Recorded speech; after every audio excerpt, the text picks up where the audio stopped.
سورہ یاسین کے 10 فائدے ہیں۔ اگر اس کو بھوکا بندہ پڑھے اللہ تعالیٰ اس کو سیر فرما دیتے ہیں، بھوک دور ہو جاتی ہے۔ کوئی سخت بھوک کی حالت میں پڑھے تو اللہ تعالیٰ اس سورت کے پڑھنے سے بھوک دور کر دیتے ہیں، اور کوئی بندہ سخت پیاس کی حالت میں پڑھے اللہ تعالیٰ اس کی پیاس کو دور فرما دیتے ہیں۔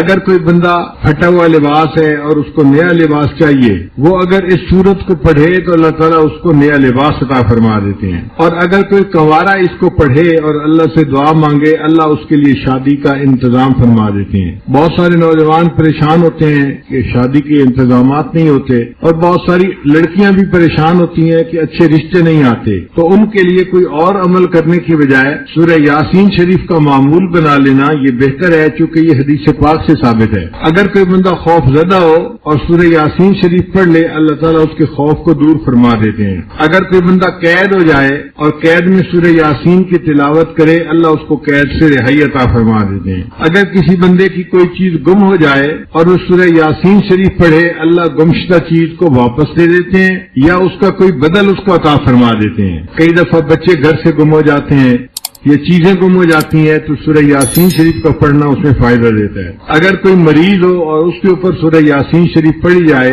اللہ تعالیٰ اس مرض کو شفا عطا فرما دیتے ہیں۔ اور اگر مسافر اس کو سفر میں پڑھے، اللہ تعالیٰ سفر کے دوران اس بندے کی مدد فرماتے ہیں۔ اور 10واں فرماتے تھے کہ اگر قریب الموت کوئی بندہ ہے، اس کے قریب اس کو پڑھا جائے، اللہ تعالیٰ اس کی روح کے آسانی سے نکلنے کا جو ہے وہ مہربانی فرما دیتے ہیں۔ کتابوں میں یہ بھی لکھا ہے کہ اگر کوئی بندہ خواب دیکھے کہ میں سورہ یاسین شریف پڑھ رہا ہوں تو اس کی تعبیر کیا ہے؟ وہ فرماتے ہیں کہ اس کی 3 تعبیریں ہیں۔ پہلی تعبیر کہ دنیا میں اس کو ایسی نعمت ملے گی جو عزت والی ہوگی، یعنی انسانوں کے درمیان اس کو عزت ملے گی۔ اجرن کریم کا لفظ ہے نا، تو کریم والا اجر، تو اس کی وجہ سے اللہ تعالیٰ اس کو دنیا میں عزتیں عطا فرمائیں گے۔ ایک تعبیر یہ ہے۔ اور دوسری تعبیر یہ ہے کہ قیامت کے دن اس کو نبی علیہ الصلوۃ والسلام کا ساتھ نصیب ہوگا، ان کے ہاتھوں اس کو حوض کوثر کا جام نصیب ہوگا۔ اور تیسری تعبیر یہ فرماتے ہیں کہ جو بندہ خواب میں سورہ یاسین شریف کی تلاوت کرے، یہ اس بات کی دلیل ہے کہ یہ مخلص بندہ ہے، اللہ نے اس کو ریا سے محفوظ فرما لیا ہے۔ یہ وہ فضائل تھے جو ہمیں اور کئی ساری کتابوں میں سرچ کرنے کے بعد ملے، تو جی چاہا کہ ان فضائل کو آپ کے ساتھ شیئر کر لیا جائے۔ مبارکہ میں سورہ یاسین کے بہت فضائل وارد ہوئے ہیں، ان میں سے ایک فضیلت یہ ہے کہ اگر کوئی بندہ آخری لمحات میں ہو اور اس کے قریب سورہ یاسین شریف کو پڑھا جائے تو اللہ تعالیٰ اس بندے کے لیے روح نکلنے میں آسانی فرما دیتے ہیں۔ حدیث مبارکہ میں کوئی بندہ اگر رات کے وقت سورہ یاسین کو پڑھے گا، اللہ تعالیٰ اس حال میں اٹھائیں گے کہ گناہوں سے اس کی مغفرت ہو چکی ہوگی۔ اور اگر کوئی بندہ دن میں سورہ یاسین کو شروع میں پڑھ لے گا، اللہ تعالیٰ پورے دن کے کاموں میں اس بندے کی مدد فرمائیں گے، آسانی ہو جائے گی۔ نبی علیہ السلام نے فرمایا لکل شیء قلب وقلب القرآن یاسین، ہر چیز کا ایک دل ہوتا ہے اور قرآن مجید کا دل سورہ یاسین ہے۔ تو سورہ یاسین کی اہمیت کے لیے اتنا ہی ارشاد کافی ہے کہ یہ قرآن مجید کا دل ہے۔ ایک حدیث مبارکہ میں یہ بھی ہے کہ اللہ تعالیٰ جنت میں جنتیوں کے سامنے قرآن مجید کی تلاوت فرمائیں گے، تو مفسرین نے لکھا ہے کہ اللہ تعالیٰ سورہ یاسین کی تلاوت فرمائیں گے۔ اور ایک حدیث مبارکہ میں جنت میں جنتیوں سے قرآن اٹھا لیا جائے گا، وہ اگر پڑھنا چاہیں گے تو صرف سورہ یاسین اور سورہ طٰہٰ پڑھیں گے، اس کے سوا قرآن مجید کو نہیں پڑھ سکیں گے۔ تو قرآن مجید کی اس سورت کا یہ بھی اعزاز ہے کہ جنت میں بھی جنتی پڑھنا چاہیں گے تو وہ سورہ یاسین کو پڑھ سکیں گے۔ میں نے اپنے والدین کے زمانے میں سورہ یاسین کو بہت کثرت سے گھر میں پڑھتے ہوئے دیکھا ہے۔ گھر میں کوئی پریشانی آتی، کوئی مسئلہ آتا تو میرے والد صاحب فرمایا کرتے تھے کہ سورہ یاسین کو مبینوں کے ساتھ پڑھو۔ قرآن مجید میں 7 مرتبہ مبین کا لفظ استعمال ہوا ہے۔ شروع سے پڑھنا شروع کریں، پہلے لفظ مبین تک پڑھیں، پھر شروع کریں پھر دوسرے مبین لفظ تک، پھر تیسری مرتبہ شروع کریں، پھر تیسرے مبین لفظ تک، پھر چوتھا، پھر 5واں، 7 اس طرح کر کے پڑھیں اور پھر دعا مانگیں۔ تو میرے والد صاحب فرمایا کرتے تھے کہ دعا قبول ہوتی ہے، اللہ تعالیٰ پریشانی کو دور کر دیتے ہیں۔ میں نے اپنے بچپن میں اپنے والدین کو سینکڑوں مرتبہ مبین کے ساتھ سورہ یاسین پڑھتے ہوئے دیکھا ہے۔ پھر جب بڑے ہوئے تو حضرت مشیر عالم رحمۃ اللہ کے پاس حاضری ہوئی تو حضرت حضرت مرشد عالم رحمۃ اللہ بھی جب کبھی کوئی پریشانی آ جاتی تھی تو سورہ یاسین کو مبین کے ساتھ پڑھنے کا حکم فرماتے تھے. تو جو عمل والدین میں نے زندگی میں دیکھا تھا بچپن میں، اس کو جوانی میں اپنے شیخ کی زندگی میں بھی دیکھا. تو مشائخ کے یہاں یہ معمول رہا ہے. بہت سارے لوگ پریشانیوں کا شکار ہوتے ہیں اور پھر عملیات والوں کے پیچھے بھاگتے ہیں. عملیات والوں کے پیچھے جانے کی ضرورت نہیں. زندگی کی پریشانی کے لیے سورہ یاسین کو مبین کے ساتھ پڑھ لیا جائے تو کفایت کرتا ہے. بعض لوگ مل کے 40 مرتبہ سورہ یاسین پڑھ لیتے ہیں تو اللہ تعالیٰ اس کی وجہ سے بھی دعاؤں کو قبول فرما لیتے ہیں. ہم نے رائے گنج میں بھی یہ عمل دیکھا. کئی مرتبہ جماعت کے اکابر کہتے تھے کہ جی حالات اچھے نہیں، پریشانی آ گئی، تو سب لوگ 40 مرتبہ سورہ یاسین شریف پڑھ لیں. تو 40 مرتبہ سورہ یاسین شریف پڑھ کے دعا مانگی جاتی تھی. اللہ تعالیٰ دعا قبول فرما لیتے تھے، حالات ٹھیک ہو جاتے تھے. تو یہ بزرگوں میں بہت کثرت کے ساتھ عمل ہے. سورہ یاسین کا ترجمہ ہم پڑھیں گے اور اس کے فوائد سمجھنے کی کوشش کریں گے.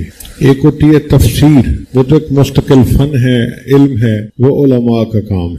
ہم جیسے طالب علم تو قرآن مجید کا ترجمہ سمجھیں اور پھر اس میں جو نکات ہیں، فوائد ہیں، ان کو سمجھنے کی کوشش کریں. ہمارے تدبر کی انتہا یہیں تک ہے. افلا یتدبرون القرآن، یہ قرآن کے اندر تدبر کیوں نہیں کرتے؟ وہ جو فوائد ہمیں ملیں گے اس سے ہماری زندگی میں فائدہ ہوگا. قرآن مجید کی یہ سورت جس کو سورہ یاسین کہتے ہیں، سورہ فاطر کے بعد اس کی جگہ ہے. یاسین والقرآن الحکیم، یاسین حروف مقطعات میں سے ہے اور قرآن الحکیم میں اللہ نے قسم کھائی ہے، قسم ہے اس کے قرآن کی. انک لمن المرسلین، آپ تحقیق بھیجے ہوئے میں سے ہیں. یعنی اللہ تعالیٰ نے نبی علیہ الصلوۃ والسلام کی رسالت کی قسم کھا کر گواہی دی ہے. باقی انبیاء کی رسالت کی بھی اللہ نے گواہیاں دی ہیں، لیکن قسم کھا کر گواہی دینا یہ اعزاز صرف سید الانبیاء حضرت محمد مصطفیٰ احمد مجتبی صلی اللہ علیہ وسلم کو حاصل ہے.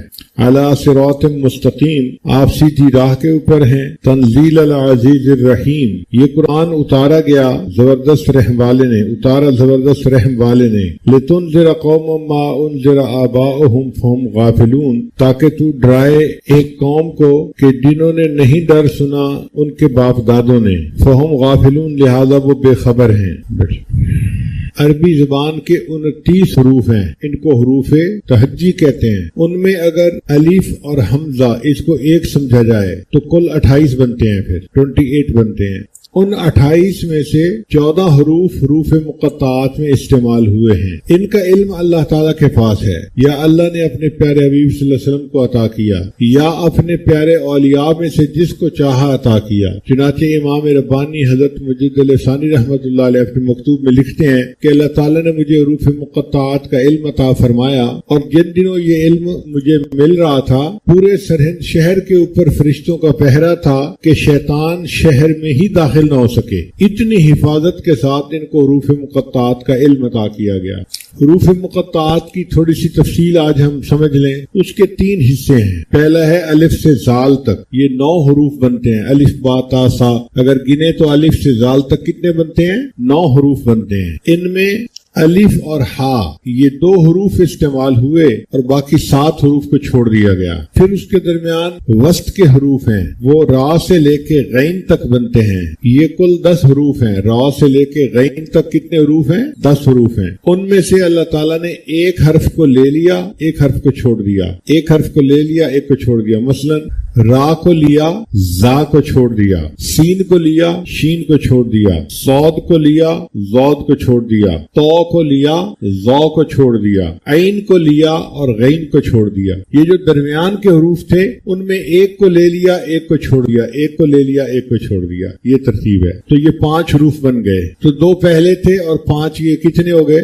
7. پھر اس کے بعد فا سے لے کے یا تک پھر 9 حروف بنتے ہیں. ان میں سے 2 حروف کو چھوڑ دیا، فا کو اور واو کو، اور 7 کو لے لیا گیا. تو کتنے بن گئے؟ 7 اور 7 14 بن گئے. یعنی حروف تہجی کے 3 حصے بنیں گے. پہلے 9 حروف کا ایک حصہ بنے گا، اس میں سے اللہ تعالیٰ نے دو حروف کو استعمال فرمایا، 7 کو چھوڑ دیا. جو استعمال ہوئے وہ الف اور ہا تھے اور 7 کو چھوڑ دیا. پھر جو آخری حصہ تھا وہ تھا فا سے لے کے یا تک. اس میں اللہ تعالیٰ نے 2 کو چھوڑ دیا اور 7 کو لے لیا. جن کو چھوڑا وہ تھے فا اور واو، تو 7 اور 2 9 گئے، باقی درمیان کا وسط کا حصہ رہ گیا۔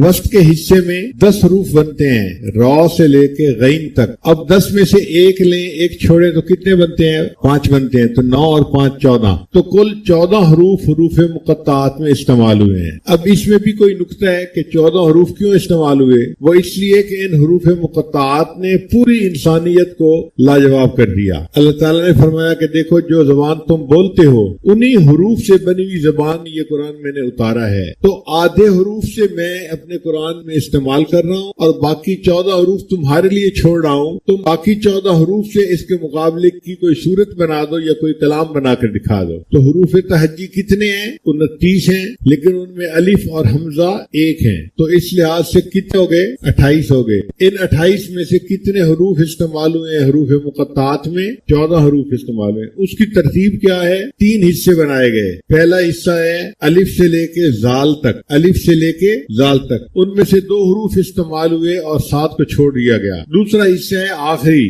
فا سے لے کے یا تک، یہ بھی 9 حروف ہیں، ان میں سے 7 کو استعمال کیا اور 2 حروف کو چھوڑ دیا، تو 7 اور 2 9 ہو گئے۔ پھر وسط کا حصہ، درمیان کا حصہ رہ گیا، وہ 10 حروف بنتے ہیں۔ ان 10 حروف میں سے اللہ تعالیٰ نے ایک حرف کو لیا، ایک کو چھوڑا، ایک کو لیا، ایک کو چھوڑا۔ مثلا را کو لیا، زا کو چھوڑ دیا، سین کو لیا، شین کو چھوڑ دیا، صاد کو لیا، ضاد کو چھوڑ دیا، تا کو لیا، ضا کو چھوڑ دیا، عین کو لیا اور غین کو چھوڑ دیا، تو یہ 5 حروف ہو گئے۔ تو کل 14 حروف بنتے ہیں جو قرآن مجید میں استعمال ہوئے ہیں۔ یہیں تک ہمارے لیے فائدہ کافی ہے کہ ہمیں حروف مقطعات کے بارے میں ایک آئیڈیا ہو کہ اللہ تعالیٰ نے قرآن مجید میں کن حروف کو حروف مقطعات میں استعمال کیا ہے۔ لیکن عربی طلباء کے لیے ہمیں تھوڑا سا اور بھی آگے جانے کی ضرورت ہے۔ کلام عرب 3 طرح کا ہوتا ہے، حرف، فعل یا اسم۔ حرف، فعل یا اسم۔ اس میں جو حرف ہے نا، اس میں واو ہوتا ہے جس کو واو عاطفہ کہتے ہیں، عطف کے لیے، فا ہوتا ہے تعقیب کے لیے،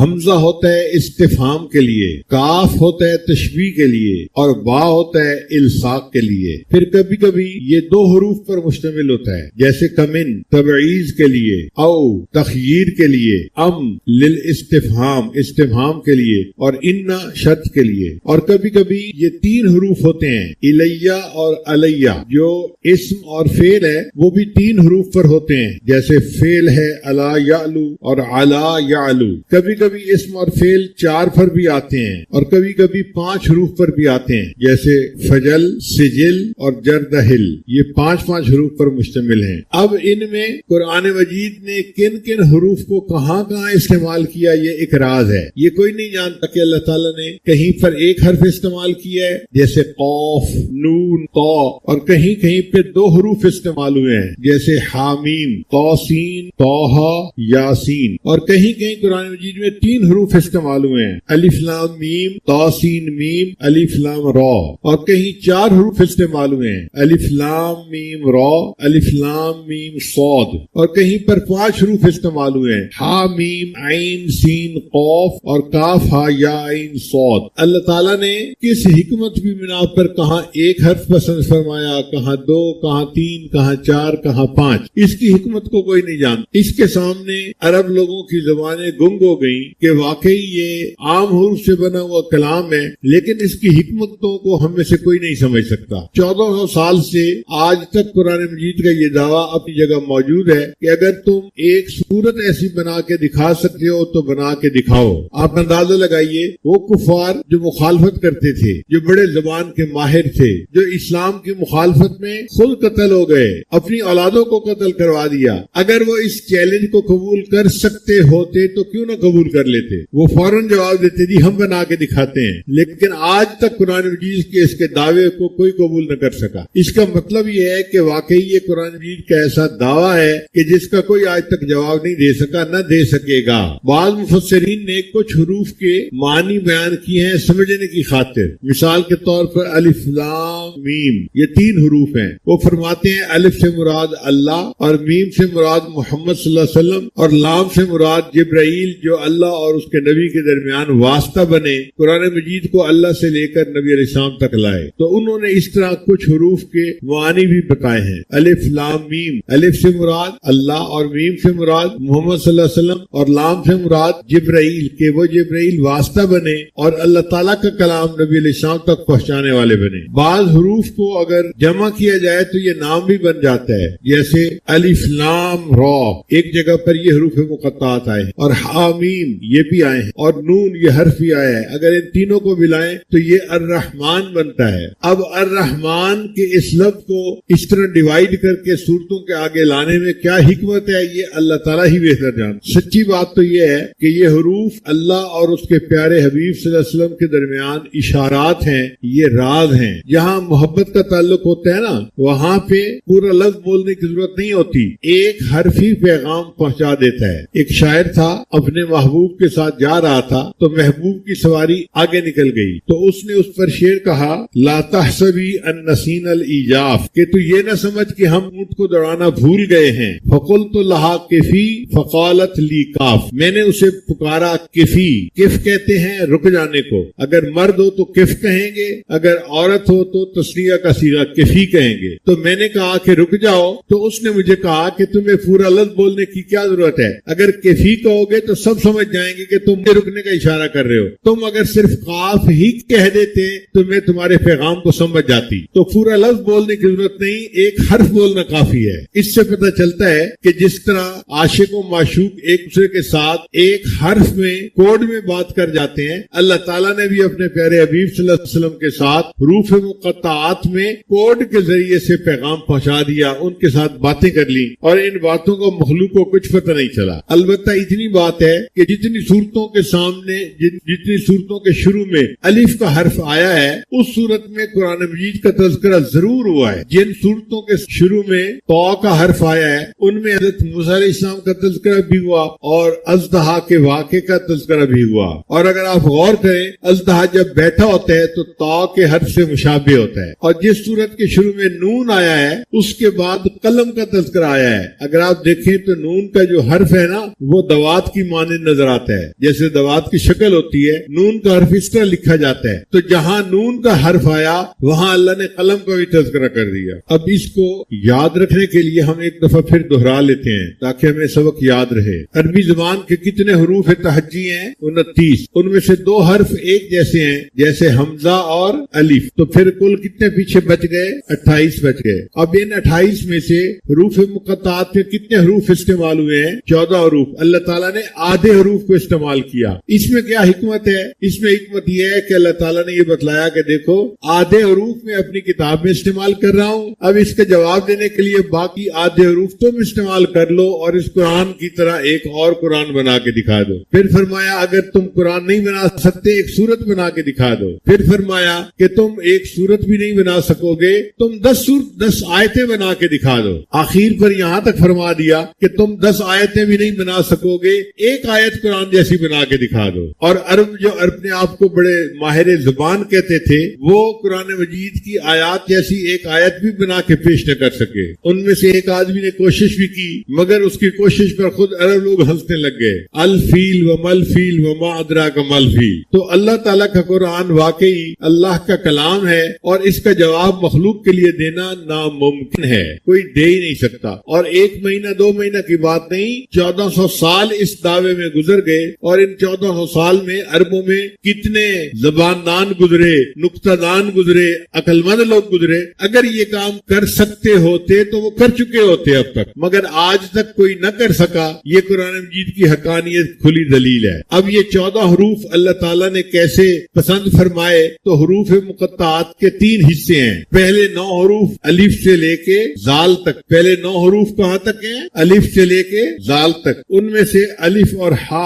2 حروف کو استعمال کیا گیا، 7 حروف کو چھوڑ دیا گیا. اور پھر دوسرا حصہ فا سے لے کے یا تک، یہ بھی 9 حروف بنتے ہیں. ان میں 2 حروف کو چھوڑ دیا اور 7 حروف کو استعمال کر لیا گیا. اور درمیان کا حصہ را سے لے کے غین تک، یہ 10 حروف بنتے ہیں. ان میں سے ایک حرف کو لے لیا گیا اور ایک حرف کو چھوڑ دیا گیا. اس طرح 2 حروف 7 حروف 9 ہو گئے اور 5 مل کے 14 حروف ہو گئے. مفسرین نے لکھا ہے کہ یہ حروف مقطعات اللہ اور اس کے پیارے حبیب صلی اللہ علیہ وسلم کے درمیان راز کی باتیں ہیں، مگر کہیں کہیں جو مفہوم سمجھ سکی عقل انہوں نے وہ بھی لکھ دیا ہے. جیسے الف لام میم حروف مقطعات ہیں تو ان کا انہوں نے معنی کیا لیا؟ الف سے مراد اور میم سے مراد مراد محمد صلی اللہ علیہ وسلم اور لام سے مراد اور جبرائیل واسطہ بنے اللہ اور اس کے محبوب کے درمیان، وہ اللہ کے کلام کو اللہ سے لے کر ان کے پیغمبر اسلام تک پہنچانے کے لیے آئے۔ تو الف لام میم اس کا یہ مفہوم انہوں نے نکالا۔ بعض حروف مقطعات کو ملائیں تو پورا لفظ بھی بن جاتا ہے، جیسے الف لام را،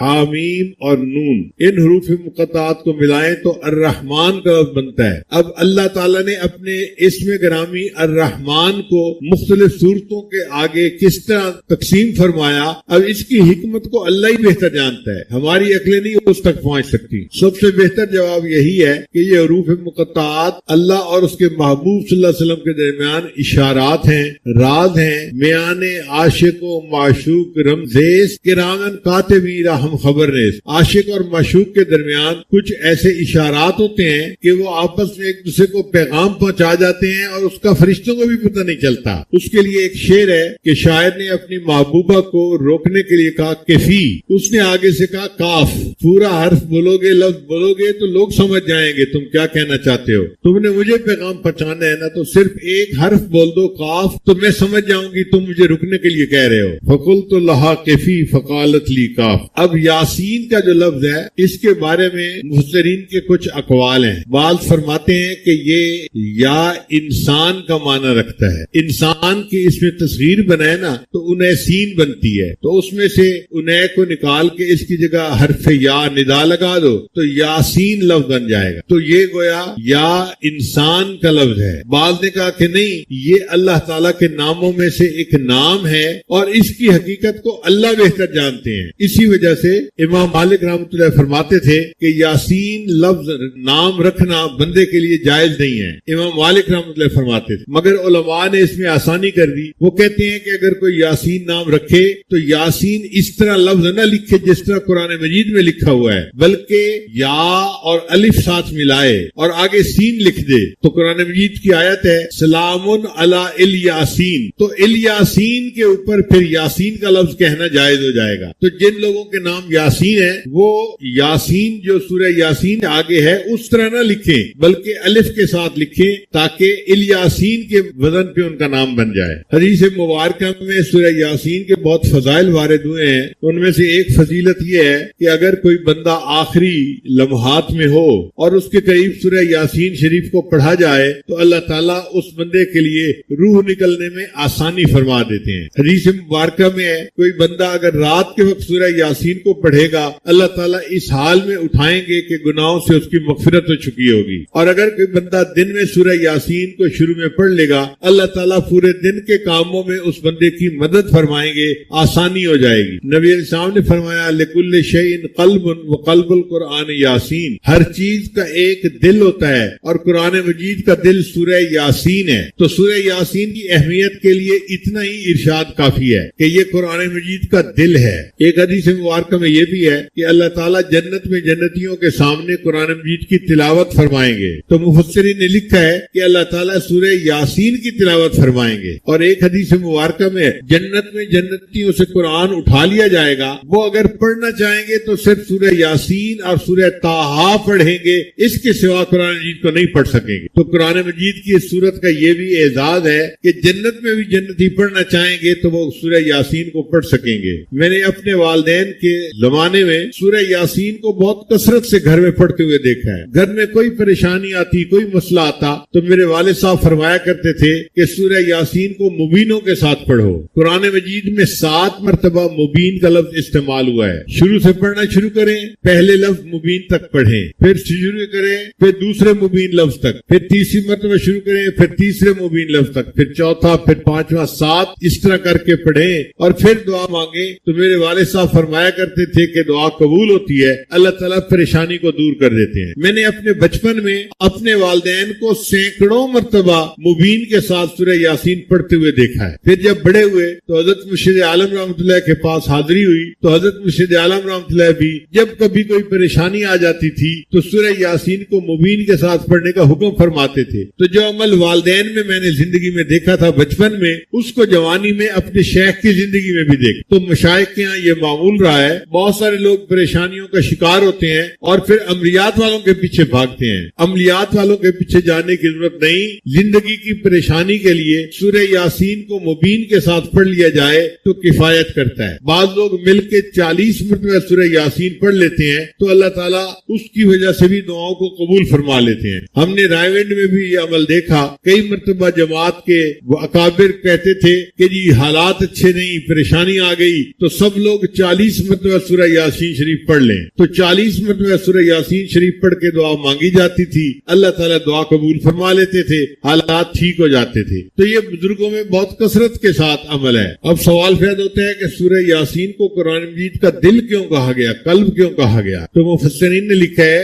کہ 3 عقیدے بنیادی ہیں. ایک اللہ تعالیٰ کی وحدانیت کا، ایک نبی علیہ الصلوۃ والسلام کی رسالت کا، اور ایک موت کے بعد حشر نشر، دوبارہ زندہ ہونا اور سوال و جواب کا ہونا. یہ بنیادی عقیدہ ہے. اس سورہ یاسین شریف میں ان تینوں عقائد کے اوپر بات کی گئی ہے. سورہ یاسین شریف میں 3 بنیادی نکات کو کھولا گیا ہے. ایک وحدانیت کو، ایک نبی علیہ السلام کی رسالت کو، اور تیسرا بعثت کو، یعنی مرنے کے بعد جو اٹھنا ہے اور جواب دینا ہے، اس کو کھولا گیا ہے. چونکہ تینوں بنیادی نقطے اس میں کھولے گئے، اس وجہ سے اللہ تعالیٰ کے محبوب صلی اللہ علیہ وسلم نے اس سورت کو پورے قرآن مجید کا دل کہا ہے. اور بعض مفسرین نے یہ بھی لکھا ہے کہ مختلف صورتوں میں مختلف مضامین ہوئے ہیں. یہ وہ صورت ہے جس میں اللہ تعالیٰ نے اپنے محبوب صلی اللہ علیہ وسلم کے رسالت کا قسم کھا کر اعلان کیا ہے. چونکہ محبوب کو تسلی دی گئی اور ان کو بتایا گیا کہ آپ سیدھے راستے پر ہیں، آپ پریشان نہ ہو ان کفار کے رد عمل کی وجہ سے، تو محبوب کے دل کو تسلی ہوئی، خوشی ہوئی،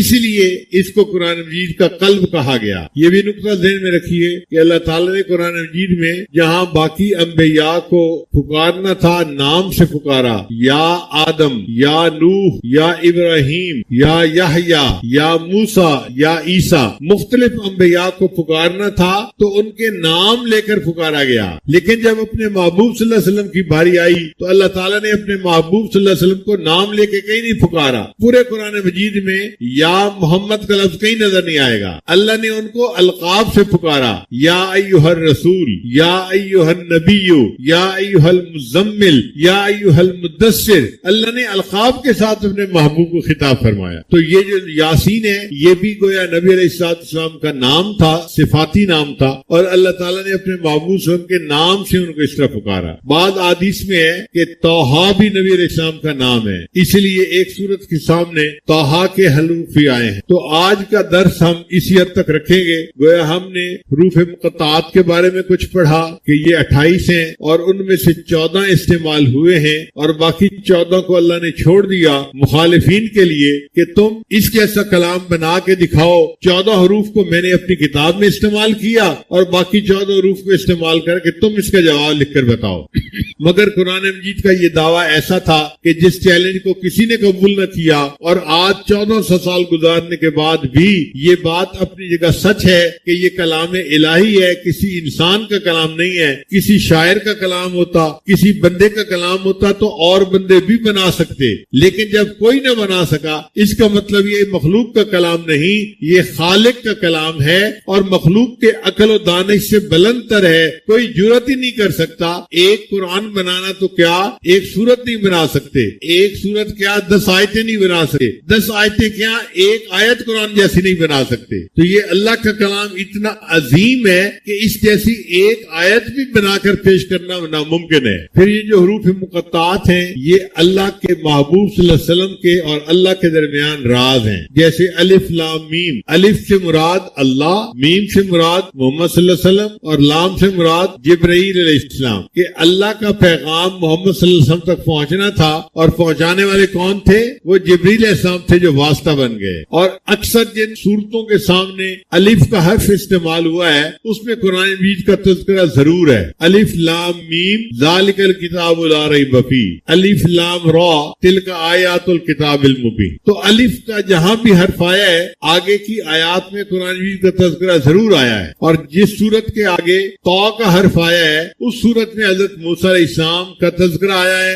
یا پھر جو اژدہا کا واقعہ حضرت موسیٰ علیہ السلام کو پیش آیا اس واقعے کا تذکرہ آیا ہے. اگر ہم اژدہا کو دیکھیں تو اس کی شکل دیکھنے میں کیسے لگتی ہے؟ تو کے حرف کی مانند ہوتی ہے. اور جس صورت کے سامنے نون کا حرف آیا ہے اس کے آگے قلم کا تذکرہ ضرور آیا ہے. اگر ہم نون کے حرف کو دیکھیں تو وہ دوات کی مانند نظر آتا ہے. اور نون کو اگر لفظ کے طور پہ سنیں تو یہ نون جو ہے مچھلی کو کہتے ہیں. اور جس میں نون کا حرف آیا ہے اس صورت میں حضرت یونس علیہ السلام کا تذکرہ بھی اکثر و بیشتر آیا ہے. بہرحال فیصلہ کن بات یہی ہے کہ یہ حروف مقطعات اللہ اور اس کے معبود صلی اللہ علیہ وسلم کے درمیان راز ہیں. اور اس کی دلیل یہ ہے کہ عاشق و معشوق ایک دوسرے کے ساتھ اشاروں میں باتیں کر دیتے ہیں. ان کو پورے لفظ بولنے کی ضرورت نہیں پیش آتی. میان عاشق و معشوق رمزیس کرامن کاتبین راہم خبر نیس. بعض لوگ کہتے ہیں کہ جی قرآن مجید کو ترجمے کے ساتھ پڑھنا چاہیے. بڑی اچھی بات ہے, واقعی ترجمے کے ساتھ پڑھنا چاہیے.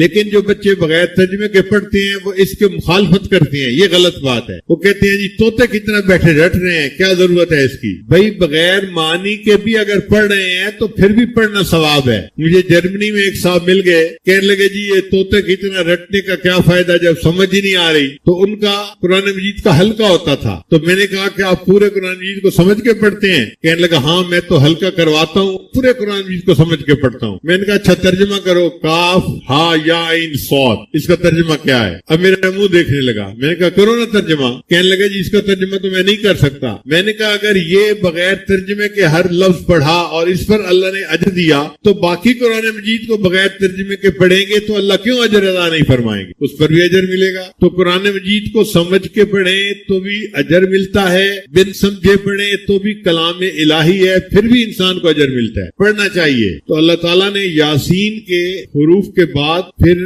اپنے حبیب صلی اللہ علیہ وسلم کی رسالت کا تذکرہ کیا, پھر قرآن مجید کی قسم کھائی اور قسم کھا کے اپنے حبیب صلی اللہ علیہ وسلم کی رسالت کا تذکرہ کیا. انک لمن المرسلین, بے شک آپ بھیجے ہوئے میں سے, آپ رسولوں میں سے ہیں. اب اللہ تعالیٰ گواہی دیں تو یہی بہت تھا. یہ جائے کہ اللہ تعالیٰ قسم کھا کر گواہی دیں, یہ تو اور بات مؤکد ہو گئی اور اس سے نبی علیہ السلام کی شان اور زیادہ کھل کر سامنے آ گئی. تو اللہ تعالیٰ نے تمام انبیاء, بعد بہت سارے انبیاء کی رسالت کی گواہی دی ہے, لیکن قسم اٹھا کر گواہی صرف اپنے محبوب صلی اللہ علیہ وسلم کی رسالت کی دی ہے. انک لمن المرسلین, بے شک آپ رسولوں میں سے ہیں. اور پھر یہ بھی گواہی دی علی صراط مستقیم, کہ آپ سیدھے راستے کے اوپر ہیں. اب دیکھیے ہم روزانہ نماز کے اندر سورہ فاتحہ پڑھتے ہیں, اہدنا الصراط المستقیم, اللہ ہمیں سیدھے راستے کی رہنمائی فرما دیجیے. تو کوئی اگر ہم سے پوچھے کہ بھئی سیدھا راستہ کون سا ہے تو ہم کیا جواب دے سکتے ہیں کہ سیدھا راستہ وہ ہے جو نبی علیہ السلام کی سنت والا راستہ ہے. چونکہ اللہ گواہی دیتے ہیں کہ علی صراط مستقیم, آپ سیدھے راستے کے اوپر ہیں. تو نبی علیہ السلام کی سنت کی پیروی والا راستہ یہ صراط مستقیم ہے. جو محبوب کی سنت پر عمل کرے گا وہ سیدھے راستے کے اوپر اپنی زندگی گزارے گا. جو قرآن مجید کی تعلیمات پر عمل کرتا ہے وہ سیدھے راستے پہ زندگی گزارتا ہے. تھوڑی دیر کے لیے مراقبہ کر لیجئے, پھر دعا کر لیں گے. لا الہ الا اللہ محمد رسول اللہ. دعا کر لیجئے. آمین. الحمدللہ رب العالمین والعاقبۃ للمتقین والصلاة والسلام علی رسول محمد وعلیہ واصحابہ اجمعین. اے کریم پروردگار, عاجز و مسکین بندے ہیں, ہمارے حال پہ رحم فرما, ہمارے گناہوں کو معاف فرما, ہماری خطاؤں کو معاف فرما. اللہ ہمیں گناہوں سے پاک صاف زندگی نصیب فرما, معصیت سے خالی زندگی نصیب فرما. اے کریم اللہ, ہمارے لیے گناہوں سے بچنا مشکل ہے, تیرے لیے تو بچانا آسان ہے. ہمیں گناہوں سے بچا لیجئے اللہ. گناہ کر کر کے ہم مزید تھک چکے ہیں, تنگ آ چکے ہیں, چھٹکارا چاہتے ہیں. گناہوں سے چھٹکارا نصیب فرما. اے کریم پروردگار, گناہوں طرف اٹھنے والی نگاہوں کو جھکا دیجئے, متحرک زبانوں کو ساکت کر دیجئے, بڑھنے والے قدموں کو روک لیجئے, بڑھنے والے ہاتھوں کو روک لیجئے. اے کریم پروردگار, ہمارے وہ اکابر جب وہ 20-20 سال اس حال میں گزارتے تھے, گناہ لکھنے والے فرشتے کو لکھنے کا موقع نہیں ملتا تھا, اللہ بھی تو تیرے فضل و کرم سے بچتے تھے, ہم بھی اسی فضل و کرم کے طلبگار ہیں, ہمیں بھی بچا لیجئے اللہ, بچا لیجئے. اے کریم اللہ, ہم صبح توبہ کرتے ہیں, شام کو توڑ بیٹھتے ہیں, شام کو توبہ کرتے ہیں, صبح کو توڑ بیٹھتے ہیں. اللہ یہ سلسلہ کب تک چلتا رہے گا؟ ہمیں توبہ پر استقامت نصیب فرما. اے کریم پروردگار, اے رحیم پروردگار, اے حنان و منان پروردگار, اے ہمارے پیارے پروردگار، عرصہ گزر گیا تجھے منانے کے لیے، تجھے پانے کے لیے ہم کوششیں کر رہے ہیں، لیکن ابھی تک اپنے آپ کو دور محسوس کر رہے ہیں۔ اللہ ہم ایک قدم آگے بڑھاتے ہیں، شیطان ہم 2 قدم پیچھے دھکیلتا ہے۔ اللہ ہمیں اپنا قرب عطا فرما دیجئے۔ دنیا میں ہم نے دیکھا ہے بچہ چلتے چلتے تھک جاتا ہے، ابو سے کہتا ہے ابو مجھے اٹھا لیجئے، مجھ سے مزید نہیں چلا جاتا۔ اللہ ہمارا بھی وہی حال بن کا ہے، شیطان ظالم نے ہمیں تھکا دیا ہے۔